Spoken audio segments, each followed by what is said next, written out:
कैसे एक छोटे से पॉइंट पे निशाना लगाना है। तो आपको प्रैक्टिस फुटबॉल के ऊपर नहीं करनी चाहिए, आपको प्रैक्टिस उससे भी छोटे निशाने पे करनी चाहिए, क्योंकि अगर आप वहाँ पे सीख लोगे तो उससे बड़े सर्कल पे तो आराम से तीर लगा ही दोगे। अब यहाँ पे 2-3 टेस्ट में किसी बच्चे की टॉप रैंक आ जाए तो उस अपने आप को बड़ा टॉप सिंह समझने लगता है। आप तो लगभग हर एक टेस्ट में फर्स्ट रैंक स्कोर करते थे, कभी ऐसे ऐसे कॉलर ऊंचा करके चलने की मन में नहीं आई क्या कि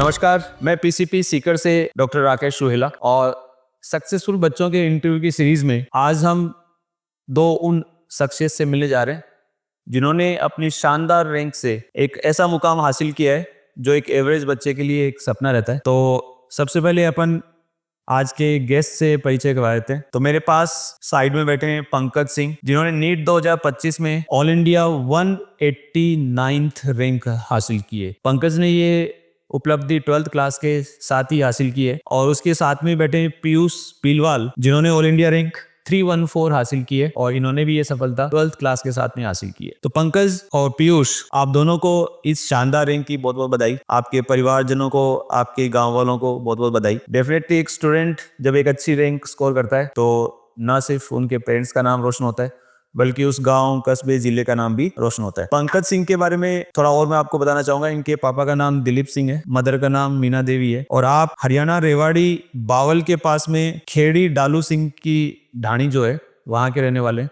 तो देखिए, एक छोटी सी ढाणी से आया हुआ बच्चा किस तरह से 189th रैंक लेकर जा रहा है, इसके ऊपर अपन डिस्कशन करेंगे। पंकज के पापा दिलीप सिंह एक आर्मी पर्सन है, इस वक्त वो श्रीनगर के अंदर ड्यूटी कर रहे हैं। अक्सर मेरी उनसे फोन पे बातचीत होती रहती है। अभी जस्ट जब इसका रिजल्ट आने वाला था तो मैंने कहा कि सर आप तुरंत पंकज को लेके आ जाइए। तो उन्होंने हंसते कहा कि साहब मैं तो श्रीनगर बैठा हूँ, पंकज ही आएगा आपके पास, मैं तो आपको लाइव ही सुनूंगा। तो दिलीप सिंह जी इस इंटरव्यू को देख रहे होंगे। दिलीप सिंह जी, आपको भी नमस्कार और बहुत बहुत शुभकामनाएं। बेटे की सक्सेस के लिए आपको बहुत बहुत बधाई। तो पंकज, सबसे पहले अपन आपकी जर्नी के ऊपर चलते हैं। 189th रैंक आपने हासिल की है, कि इस रैंक के पीछे आपकी क्या प्लानिंग थी? क्या ये कोई सोची हुई समझी हुई साजिश थी या फिर कोई अचानक से ही आया हुआ मामला है? नहीं सर, मैं और मेरे पेरेंट्स जब यहाँ आए थे तो यही सोच के आए थे कि मेरे को सिलेक्शन लेना है। ओके और ये भी सोच के आए थे कि अगर नहीं हुआ तो 1 साल में ड्रॉप भी लूंगा। ओके ये तो पीसीपी ने मेरे को विश्वास दिलाया कि रैंक भी आ सकती है। धीरे धीरे जैसे टेस्ट हुए, फिर आपसे भी बात होती रही, टीचर से बात होती रही, तो उन्होंने ही बताया कि बहुत अच्छी रैंक आ सकती है और मेहनत कर और मेहनत कर। तो मैं उसी पे डटा रहा, काम करता रहा, तब जाके ये रैंक आई है, वरना मैं अकेला कुछ नहीं कर पाता। इंस्टीट्यूट किस तरह से ट्रांसफॉर्म इस बच्चे को कर सकता है? आप देखिए कि बच्चा सिलेक्शन की सोच के आ रहा है, इवन ये भी सोच के आ रहा है कि अगर इस साल 12th के साथ नहीं हुआ तो मैं अगले साल ड्रॉप करूंगा। वो बच्चा एक नॉर्मल थॉट प्रोसेस के साथ में इंस्टीट्यूट के साथ जुड़ता है, काम करता है और धीरे धीरे उसको ये विश्वास दिलाया जाता है कि आप टॉप रैंक्स भी ला सकते हो। उसके हिसाब से उसकी पढ़ाई में गियरअप होता है और वो इतनी शानदार रैंक हासिल कर लेता है। पंकज, मैंने आपको बहुत क्लोजली ऑब्जर्व किया है। आप 11th-12th में मेरे पास पढ़े हो, तो जब आप पढ़ाई करते थे, एक कोने के अंदर बैठ के पढ़ते थे, तो उस वक्त सिर्फ रैंक ही दिमाग में चलती थी कि सिलेक्शन दिमाग में चलता था? सबसे पहले तो सिलेक्शन ही दिमाग में चलता था कि ये तो मेरे को लेना ही लेना है। फिर जैसे मतलब सुबह मैं उठता था तो अपनी मम्मी का चेहरा देखता था, आप लोगों का भरोसा देखता था, तो फिर धीरे धीरे यकीन होने लगा कि अब तो रैंक भी बनानी पड़ेगी, वरना इन सब का भरोसा टूट जाएगा। तो उसी पर डटा रहा, फिर काम करता रहा। आप टेस्ट सीरीज के अंदर अक्सर अपने बैच के अंदर फर्स्ट रैंक पे चला करते थे। अब यहाँ पे 2-3 टेस्ट में किसी बच्चे की टॉप रैंक आ जाए तो उस अपने आप को बड़ा टॉप सिंह समझने लगता है। आप तो लगभग हर एक टेस्ट में फर्स्ट रैंक स्कोर करते थे, तो कभी ऐसे ऐसे कॉलर ऊंचा करके चलने की मन में नहीं आई क्या कि, या क्लास के अंदर ऐसे ऐसे थोड़ा पीयूष को, अनीस को, आशीष को थोड़ा डराने की कोशिश नहीं की कि लिमिट में रहकर रैंक करूं मैं?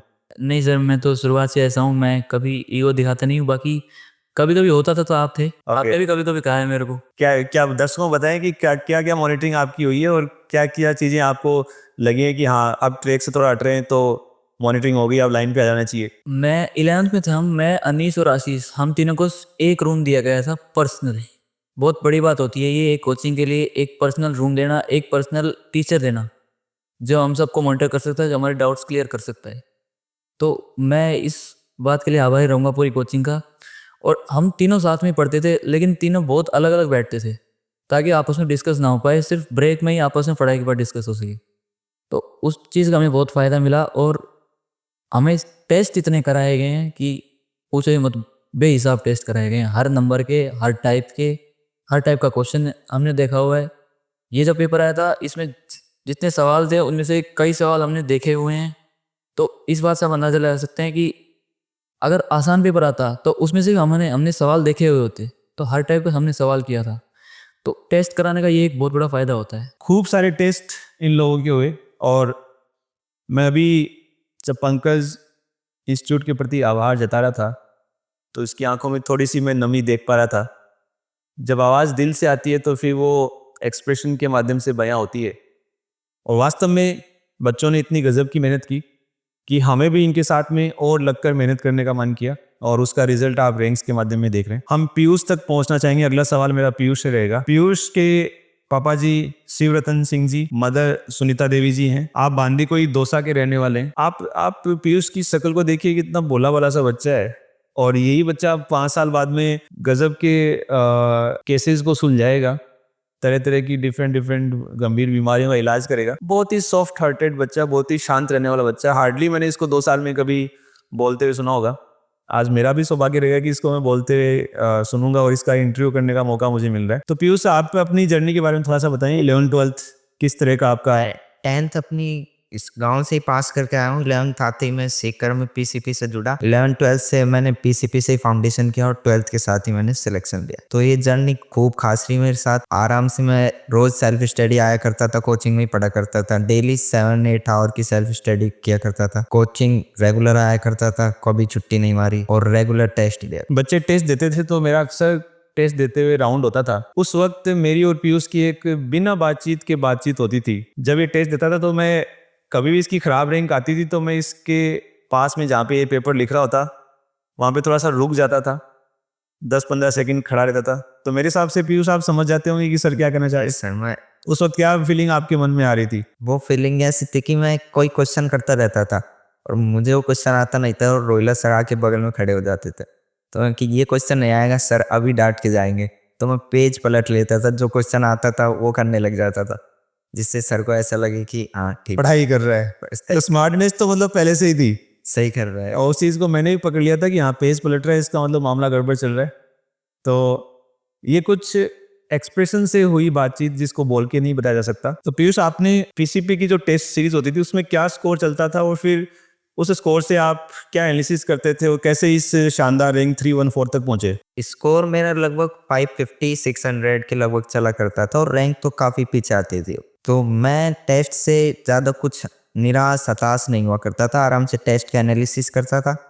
जो क्वेश्चन समझ में नहीं आता था वो सर से जाके पूछता था, और फिर भी कोई दिक्कत आती थी तो हमारे एकेडमी के हेड रोहिला सर से मिला करता था। तो वो लग रहा था कि 600 मार्क्स आ रहे हैं, और जहाँ पे कट ऑफ लास्ट ईयर 650 जा रही है, तो सिलेक्शन की उम्मीद थी। सिलेक्शन की उम्मीद हाँ मन में लगता था कि और मेहनत करेंगे तो हो जाएगा, और कभी कभी ये भी लगता था इस साल तो नहीं होएगा सिलेक्शन। कितने टेस्ट आपने दे लिए? मैंने लगभग अराउंड 200 प्लस टेस्ट दिए होंगे पिछले 2 सालों। बहुत बढ़िया, बहुत बढ़िया। टेस्ट के बाद में एक इम्पोर्टेंट फैक्टर जो होता है वो होता है सेल्फ स्टडी का, कि भाई टेस्ट तो देने लेकिन उसका एनालिसिस। तो मैं पंकज तक पहुंचना चाहूँगा कि पंकज, आपकी सेल्फ स्टडी को जब मैं देखता था और जब एग्ज़ाम हो गया, मुझे याद आ रहा है कि आपके पापा आए थे और वो थोड़ा सा थके हुए लग रहे थे। तो मैंने पूछा, जी साहब क्या हुआ? बोला, जी पंकज की बुक्स शिफ्ट करके आया हूँ। सेल्फ स्टडी से पंकज की बुक्स घर पे शिफ्ट करके आया हूँ, और 5-6 चक्कर लग गए। तो क्या पूरा का पूरा तामझाम आप या इंस्टीट्यूट के अंदर ही कमरे में ही रख लिया था, क्या मामला था? जी सर, मैं वहीं रख लिया था कि फिर वो टाइम वेस्ट लगता था कि बुक लेके आओ लेके जाओ। तो फिर मैंने वहीं रख लिया कि यही मेरा घर है, यहीं मेरे को पढ़ना है। तो घर पे रूम पे कोई किताबें नहीं थी? कोई नहीं, मेरी बहन पढ़ती थी तो उसकी थी, बाकी मेरी सारी किताबें यहीं थी कोचिंग में। सारी की सारी बुक्स जो है वो सेल्फ स्टडी में। तो सेल्फ स्टडी में आपको इतनी जगह मिल जाती थी कि सारी बुक्स रख ली? कोचिंग मेहरबान है सर। क्या क्या क्या पैटर्न था? सर एक बहुत बड़ा रूम दिया गया था, हम लगभग 15 बच्चे थे। हम सबको कि सब बुक्स ले आए अपनी, आराम से शांति से पढ़ रहे हैं। बढ़िया माहौल था, कभी भी टेस्ट हो जाता था। तो वो भी एक सरप्राइज था। सेल्फ स्टडी मैं दर्शकों को बताना चाहूँगा कि इसलिए इम्पोर्टेंट होती है। देखिए, हम घर पे पढ़ाई करते हैं, ह्यूमन नेचर होता है कि हर वक्त पढ़ाई का मन करे, ज़रूरी नहीं है।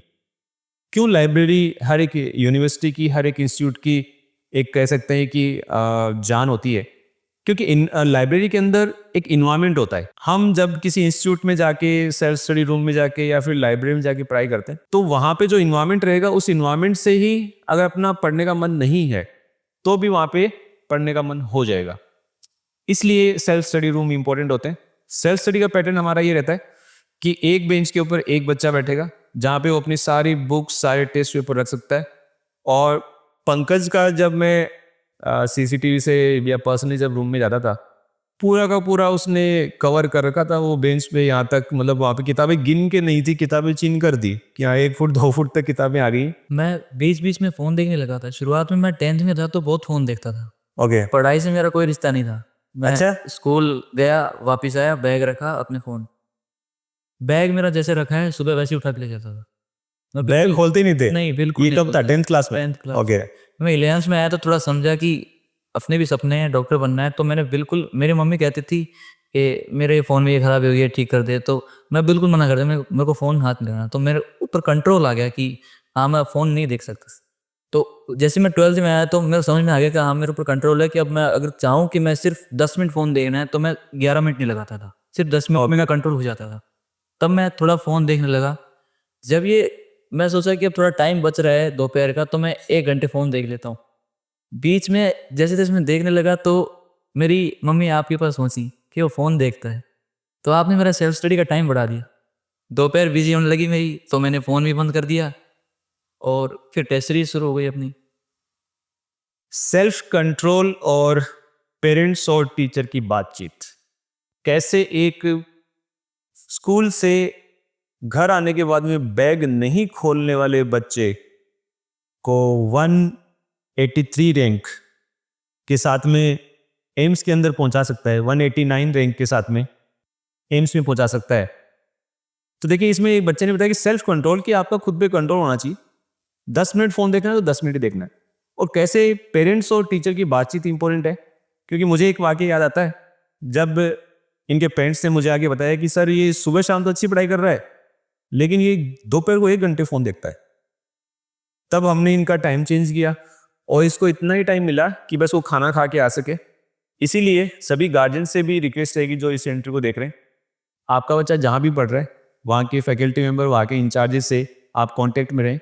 और बच्चे की जो भी हैबिट होती है, जो आपका घर पे उसका रूटीन रहता है, वो आप अपने टीचर्स के साथ में, उनके टीचर्स के साथ में शेयर करें, ताकि दोनों के जॉइंट एफर्ट से उसको लाइन पर लाया जा सके। दोनों ही बच्चे अपने पेरेंट्स के साथ में रहें। पंकज के सिस्टर भी पीसीबी के अंदर पढ़ रही है इस वक्त, वो 12th क्लास के अंदर है और उम्मीद है वो भी अच्छी रैंक के साथ में सिलेक्ट होएगी। पीयूष भी अपनी भैया और दादी के साथ में सीकर में रहा है। तो पीयूष, अपनी फैमिली का, आपकी दादी जी का, आपके भाई का आपके सिलेक्शन में क्या रोल है, और किस तरह से एक डे स्कॉलर बच्चा जो है वो इंस्टीट्यूट की सेल्फ स्टडी को यूटिलाइज कर सकता है और अपना सिलेक्शन सुनिश्चित कर सकता है, बताएं दर्शकों को। सो हम शुरू में 11th में आया था, तो 11th से ही बाहर निकले थे गांव से, तो अलग अलग अजीब सा लगता था, घर वालों के बिना रहते थे।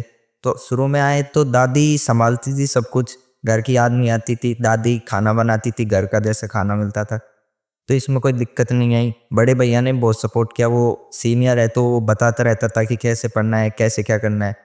और हम हमारी क्लास के टॉपर्स से तो सीखते ही रहते थे, उनके बढ़िया नंबर आते थे, वो गाइड करते रहते थे हमें। एक बार क्या हुआ कि मेरी एक टेस्ट में फर्स्ट रैंक आ गई थी क्लास में, तो उस समय बहुत मोटिवेट हुआ कि ये जैसा करेंगे वैसे ही मैं करूँगा। फिर मैं भी इनके साथ ही सेल्फ स्टडी किया करता था लगातार, कि ये 8 घंटे पढ़ रहे हैं तो मैं 10 घंटे पढ़ूंगा, लेकिन ज़्यादा मेहनत करूंगा और ज़्यादा नंबर लेकर आऊँगा। देखिए, कई बार लोग कहते हैं कि अच्छी मेहनत करोगे तो फर्स्ट रैंक आएगी। कई बार ऐसा भी होता है कि पेपर आपके हिसाब से सेट बैठ गया, आपकी फर्स्ट रैंक आ गई, और उसके बाद में आप उस रैंक से मोटिवेट होकर अपने करिकुलम को चेंज कर लेते हो। तो जब पीयूष ने भी उस रैंक को फील किया, तो इसने भी सोचा कि क्यों ना जो रैंकर्स हैं उनके साथ में बैठ के पढ़ाई करें, और फिर इसने सेल्फ स्टडी, डे स्कॉलर होते हुए भी सेल्फ स्टडी ज्वाइन की, और लास्ट तक कौन सी डेट तक आप सेल्फ स्टडी करते रहे? मैं लास्ट 2 मई तक सेल्फ स्टडी किया था और मेरा नीट का एग्ज़ाम अपने गांव दौसा में था, तो मैं 2 मई को रात को निकल गया था इधर से। 2 तारीख एग्जाम 4 तारीख को था। हाँ। और 2 मई तक आपने सेल्फ स्टडी की थी और उसके बाद में आप गांव के लिए निकले थे। बहुत ही काबिल तारीफ आपका जज्बा रहा है। तो पीयूष, नीट का पेपर इस बार कहते हैं कि बहुत ही गजब का था। Yes sir. तो नीट का पेपर जो आपने देखा तो उसके लिए क्या स्ट्रेटेजी आपकी रही और क्या पैटर्न आपने फॉलो किया, उसको कैसे सॉल्व किया, कुछ कैसे हैंडल किया? नीट का पेपर शुरू में मैंने बायो ही की थी स्टार्ट। अब बायो तो मुझे आसानी लगी वैसे, लेकिन बहुत बच्चे बोल रहे हैं कि ट्रिकी आई थी, लाइन टू लाइन क्वेश्चन आए थे। लेकिन हमारे टेस्ट सीरीज में ऐसे ही क्वेश्चन आते थे। पहले तो हम अपने मास्टरों को मन में गंदी गंदे बातें सोचते थे कि ऐसे क्वेश्चन क्यों देते हैं, नीट में ऐसे क्वेश्चन आते ही नहीं है, ऐसे क्वेश्चन क्यों देते हैं। फिर जब उधर जाके देखा तो सबसे पहले टीचर्स का ही ध्यान आया कि उन्होंने हमें ऐसे क्वेश्चन करवाए, उनकी वजह से बायो में ठीक नंबर आ गए। केमिस्ट्री आसानी आई थी, फिजिक्स की हमें उस लेवल की तैयारी करवाई गई थी शुरू से 11 से ही कि हम कर सके। हाँ, थोड़ा टाइम का प्रॉब्लम हुआ था फिजिक्स में, इस वजह से क्वेश्चन छूट गए थे थोड़े। लेकिन हाँ, अगर टाइम पूरा होता तो वैसे क्वेश्चन हमें करवाए गए थे, उनमें टाइम लगता, इसलिए रह गए थोड़े क्वेश्चन। अगला सवाल मेरा पंकज से रहेगा। पंकज, आप बताएं कि अभी जो अपन थोड़ी देर पहले आइसक्रीम खाते हुए पेपर, आप पुराना पेपर पलट के देख रहे थे, तो क्या चीज़ें यादें जो है वो ताज़ा हो रही थी उस 3 घंटे के इन्वायरमेंट को? फिर से एक बार पेपर देखते ही वो चीज़ें दिमाग में दौड़ गई होंगी। तो उस वक्त क्या चल रहा था और क्या दर्शकों को आप बताना चाहोगे कि पेपर हैंडल करते वक्त क्या क्या सावधानियां रखनी चाहिए? सर, मैंने जब दोबारा वो पेपर देखा तो मेरे को दोबारा वो स्ट्रेस याद आया कि कितना स्ट्रेस झेल रखा था मैंने उस टाइम पे। तो उस टाइम टीचर की बोली हुई एक ही बात याद आ रही थी कि जितना आता है पहले उतना करो। ओके। क्योंकि एनटी, आप हमेशा कहते हो कि एनटी हमेशा आपके ओमार देखेगी, आपका नॉलेज नहीं चेक करती वो। तो आपको जितना आता है पहले उसकी ओमार भरो, आपको नहीं आता दोबारा ट्राई करो, जब तक ट्राई करो जब तक टाइम नहीं हो जाता आपका। तो मैं पहले फर्स्ट राउंड में अपना पेपर कर लिया। फर्स्ट राउंड करने के बाद आप यकीन मानोगे मेरे 25 सवाल छूटे हुए थे। ओके। तो मैंने सेकेंड राउंड जब किया तो मेरे लगभग 15 सवाल हो गए थे, 15 सवाल बच गए थे, 10 सवाल मैंने कर लिए थे दूसरे राउंड में। उसके बाद टाइम बच रहा था 10 मिनट। बहुत ज़्यादा स्ट्रेस था कि 15 सवाल बचे हुए हैं, अब क्या करना है। तो वो 15 सवाल सारे ही ऐसे थे कि उनको करने में बहुत टाइम लगे। अच्छा। तो मैं सोचा कि आराम से करेंगे, लेकिन जो करेंगे एकदम सही करेंगे। तो मैंने उस टाइम में 2 ही सवाल कर पाया, मेरे 13 सवाल छूट गए। उसका मुझे दुख नहीं है, बल्कि खुशी है कि मैं बाहर आके मैं बोला कि मैंने 13 नंबर बचाए हैं। बहुत बढ़िया। जहाँ पर एक बच्चा लगभग हर एक टेस्ट में 700 स्कोर करता है, तो उसकी एक टेंडेंसी बन जाती है कि मेन एग्जाम में भी मुझे सारे के सारे क्वेश्चन सॉल्व करने हैं। और ये एक बड़े पेशेंस का परिचय होता है एग्जाम के अंदर, कि एक ऐसी आदत जिसमें 100% क्वेश्चन अटेम्प्ट करने की आदत हो, उसके अंदर मैं भी ये सवाल इससे पूछा था कि बेटा आपने कैसे चूज किया कि क्वेश्चन, कौन सा क्वेश्चन छोड़ा जाए, या फिर छोड़ते वक्त मतलब क्या फील कर रहे थे, क्योंकि छोड़ने की तो आदत नहीं है। तो बच्चे ने बताया कि सर आदत की बात ही नहीं थी, वहाँ पे टाइम ही नहीं मिला, सॉल्व करने लग रहा था, लेकिन इतने में एग्जाम में आगे खड़े हो गए कि साहब पेपर दो, कि पेपर कंप्लीट हो गया। और ये बहुत अच्छी बात है कि आपने 13 क्वेश्चन बचाए। अदरवाइज कुछ बच्चे ऐसा भी होते हैं, गैस करके तुक्के लगा के भी उसको करने की कोशिश करते हैं। तो अब लास्ट में जो नीट 26 के एस्पिरेंट्स हैं उनके लिए एक दो लाइन में क्या सलाह रहेगी, किस तरह की वो तैयारी करें, किस तरह से उसको एग्जाम को लेके चलें? अपने इंस्टीट्यूट को फॉलो करें, जैसे वो टेस्ट पेपर देते हैं उस टाइप की प्रैक्टिस करें, और ज़्यादा से ज़्यादा जेई टाइप का दिमाग बनाएं और स्पीड बढ़ाएं, क्योंकि जेई में तो वो टाइम देते हैं, नीट में टाइम नहीं मिलेगा। और ऐसे ऐसे क्वेश्चन प्रैक्टिस करें जो बेसिक लेवल स्टार्ट होते हैं लेकिन बहुत टॉप लेवल तक पहुंच जाते हैं। ज़्यादा स्ट्रेस नहीं लेना है, क्योंकि जितना हार्ड पेपर आएगा कट ऑफ उतनी नीचे जाएगी। तो आपको एकदम, लेकिन जब पेपर करो तो एकदम स्ट्रेसफुल एनवायरनमेंट होना चाहिए कि मेरे को नीट में अगर ऐसा फील हुआ तो मैं घबराऊं नहीं बिल्कुल भी, तुक्के ना मारूं, आराम से पेपर करूं और क्लियर भी हो। इन्वायरमेंट स्ट्रेसफुल होना चाहिए। लोग तो कहते हैं स्ट्रेस फ्री इन्वायरमेंट होना चाहिए, आप कह रहे स्ट्रेसफुल इन्वायरमेंट होना चाहिए। ये कौन सी उल्टी गंदा आ रहे हो भाई? सर अगर नीट में जाओगे तो ऐसा कोई नहीं है जिसके पास स्ट्रेस ना हो, और वो तो होगा, तो उसकी अगर प्रैक्टिस हो जाए तो कितना अच्छा हो। कितनी गजब की बात है कि अगर आपको ओलंपिक में एक छोटे से पॉइंट पे निशाना लगाना है तो आपको प्रैक्टिस फुटबॉल के ऊपर नहीं करनी चाहिए, आपको प्रैक्टिस उससे भी छोटे निशाने पे करनी चाहिए, क्योंकि अगर आप वहां पे सीख लोगे तो उससे बड़े सर्कल पे तो आराम से तीर लगा ही दोगे। इन्वायरमेंट को स्ट्रेसफुल रखेंगे, इसको यू स्ट्रेस बोलते हैं, that is the good stress, and the good stress is always good. क्योंकि जब तक टेंशन नहीं होगी, थोड़ी बहुत डर नहीं होगा, तब तक गलतियां होने के चांसेस हैं। एक ड्राइवर के मन में अगर ये डर ना हो कि मेरा तो एक्सीडेंट होगा ही नहीं, तो फिर वो केयरलेसली ड्राइव करेगा। और अगर उसको डर होगा कि एक्सीडेंट हो सकता है, उसमें चोट लग सकती है, जान भी जा सकती है, थोड़ा डर रहेगा, तो लिमिट के अंदर गाड़ी चलाएगा। इसलिए अपने आप को एक यू स्ट्रेस देते हुए, अच्छा स्ट्रेस, हल्का स्ट्रेस देते हुए, पीयूष आप क्या दर्शकों तक, एस्पिरेंट्स तक मैसेज देना चाहोगे? यही मैसेज देना चाहेंगे कि पहले तो सबसे पहले बायो की बात करें तो बायो की आपको एनसीईआरटी की लाइन टू लाइन पढ़नी है, यहाँ तक कि डिस्क्रिप्शन भी पढ़ना है और साइंटिस्ट के नेम भी पढ़ने हैं, क्योंकि उससे भी क्वेश्चन आते हैं। केमिस्ट्री में आपके नोट्स पढ़ सकते हो और ऑर्गेनिक इनऑर्गेनिक की एनसीईआरटी पढ़ सकते हो। और फिजिक्स में इस बार आपको कॉन्सेप्चुअल बेस्ड क्वेश्चन करने पड़ेंगे। फॉर्मूला हाँ याद रखने पड़ेंगे फॉर्मूले भी, लेकिन कॉन्सेप्ट पे ज़्यादा ध्यान देना पड़ेगा आपको। एकदम लेक्चरर जैसी, टीचर जैसी बातें कर रहे हो, ये करना पड़ेगा, वो करना पड़ेगा। हाँ, बहुत ही गजब का बच्चों को आप गाइड कर सकते हो। तो सभी दर्शकों को एक बार पुनः धन्यवाद, आप लोगों ने इन बच्चों को अच्छे से सुना। और मैं दर्शकों से कहना चाहूँगा कि इनकी तरह अच्छी रैंक्स एक नॉर्मल बच्चा ला सकता है। बस जो बातें इन्होंने बताई, एक कंसिस्टेंसी के साथ मेहनत, लगातार मेहनत, अपने टीचर्स को फॉलो करना, अपने इंस्टीट्यूट को फॉलो करना, ये सब करेंगे तो 100% सक्सेस अपनी होगी। एक बार आप पुनः दोनों के परिवार को बहुत बहुत बधाई, शुभकामनाएं, नमस्कार।